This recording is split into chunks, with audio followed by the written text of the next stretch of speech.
Hello বন্ধুরা, Tanmoy bird house চ্যানেলে আমি তন্ময় আজকে আমার পাখির জন্য ক্যানারি, ক্যাটেল ফিশ বোন ও শেফা আনতে যাব। ক্যানারিটা আপনারা শীতকালে দিতে পারবেন, এটা খুব একটি ভিটামিন খাবার। ও ক্যাটেল ফিশ বোনটাও জানেন ক্যালসিয়ামের জন্য ভালো, শেফাটাও ঠান্ডার জন্য খুব ভালো ওষুধ। ও চলুন যা যাক 200 গ্রাম ক্যানারি নিয়ে নিলাম। ও ক্যানারিটা জানেনই পাখির ক্ষেত্রে খুব একটা ভিটামিন, আপনারাও দিতে পারবেন। এটা 25 টাকা সব ব্যারাকপুরে। ও অন্য জায়গায় কম হতে পারে, বেশি হতে পারে, যখন নেবেন একটু দেখে নেবেন, ঠিক আছে ক্যানারিটা।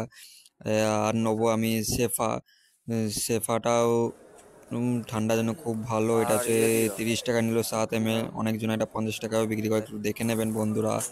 আর নেবো ক্যাটেল ফিশ বোন। ক্যাটেল ফিশ বোন আমি একটাই নেবো, কারণ কি আমার কাছে আছে অল্প, তখন এটা নিয়ে নিলাম। ও এটা 25 টাকা নিল, এটা 1000 টাকা কেজি, ঠিক আছে। ও আপনারাও এরকম খাবারগুলো দিতে পারবেন। ভিডিওটা দেখে পছন্দ হলে লাইক ও সাবস্ক্রাইব করে যাবেন।